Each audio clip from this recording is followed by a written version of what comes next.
Nintendo dropped a big update last night, or I guess a small update, probably the most random, unexpected patch we have ever seen. It honestly sounds like someone made it up with some of these changes.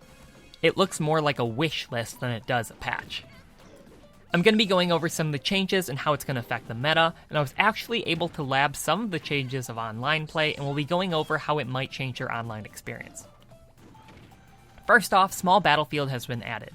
I have no idea how they decided on this name, but whatever. We now have the same number of links as we do battlefields, and we can also select stage-specific music for the battlefields and Final Destination now, meaning... In terms of layout, while it looks like Battlefield missing the top platform, there's a few other changes. The top blast zone is actually smaller, making it the same height as Final Destination, and the platforms are a little bit closer together than on Battlefield. So it's kind of like Pokemon Stadium 2, but it has slightly lower height platforms, and also it's less wide of a stage, so there's a little bit of differences there, but the layout is similar. The smaller top blast zone allows for certain kill setups to work, so a lot of characters will benefit from that. You can also set this to be your preferred rule set online, adding some variety to the online experience. This has the potential to replace Pokemon Stadium 2 in the stage rule set, which could bring some nice changes. Pokemon Stadium 2 was the main reason that Hazards Off was required, as it was one of the most neutral and common stages, but it needs Hazards Off to be a competitive stage. If replaced with Small Battlefield, we could turn Hazards on and now have Smashville with the moving platform, which I prefer, and Fountain of Dreams, which just got fixed in 8.0 except for one tiny issue. Yoshi's Story isn't really viable anymore though with Hazards on, since the Shy Guys bring food even with items off. But we'll see what happens. Another big change is to the online mode. First, Elite Smash has been made easier to get into, going from the top 3.5% of GSP to something like 6%. This is a pretty big change and allows a lot more people into Elite Smash. Now, Elite Smash players might think this is a bad thing, but I think it's a near universal good thing. First, it helps with matchmaking, allowing you to connect with more players, meaning you should hopefully get better connections. Next, it'll help with character variety.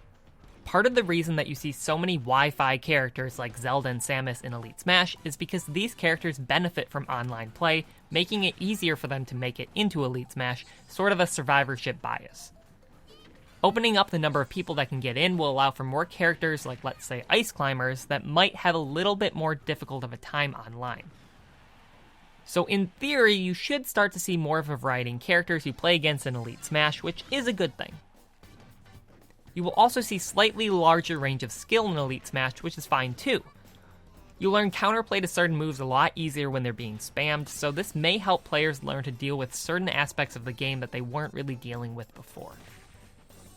Preferred rules has also been adjusted, hopefully making it less likely to match with people without your rule set, but they didn't say what changed, so we don't really know. I wish we could add multiple rule sets to our preferred list and exclusions, but I guess we'll keep dreaming for that.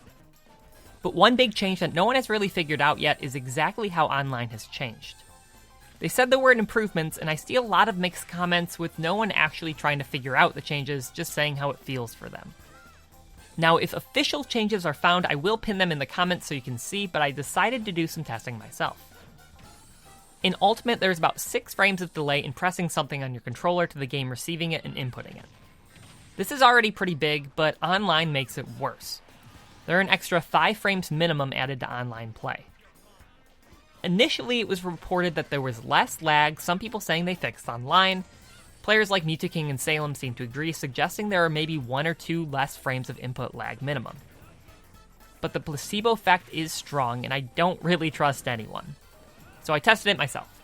I called up my friend who has very good internet and is physically close by, and put on a slow-mo camera to see if I could get anything less than 11 frames of lag from inputting a button and seeing it on the screen. First, I tested offline and consistently got around 100 milliseconds, which lined up very well with other tests, so we can trust this data. I then went online with my friend and tried to see the delay. In every test, it took almost exactly 200 milliseconds between me pressing A and Zero Suit Samus jabbing. This translates to 12 frames, and since it's a frame 1 move, that seems to check out with the 11 frames of input lag, so it doesn't seem like anything changed. Now, obviously, it would have been better to test it before the patch and after, but we didn't really know this was coming, so I wasn't able to check. And it's not a perfect system, but it's actual data to go off of and not just how it feels. So I can't conclusively say one way or the other since there are tons of variables I can't account for, but I did the best I could, and it seems more likely than not that nothing was changed in the minimum input delay category. There were probably some other changes, but we just don't know them yet. I hate putting out false information. I'm glad I tested rather than just saying it feels faster, which as we have seen isn't really reliable, but I also won't pretend like we can conclusively say we know what changed.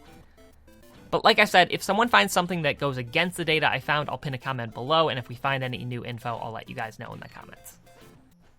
Since online is peer-to-peer and input-based, there's very little on Nintendo's end that they can do about the crazy laggy games without a complete overhaul of their online system.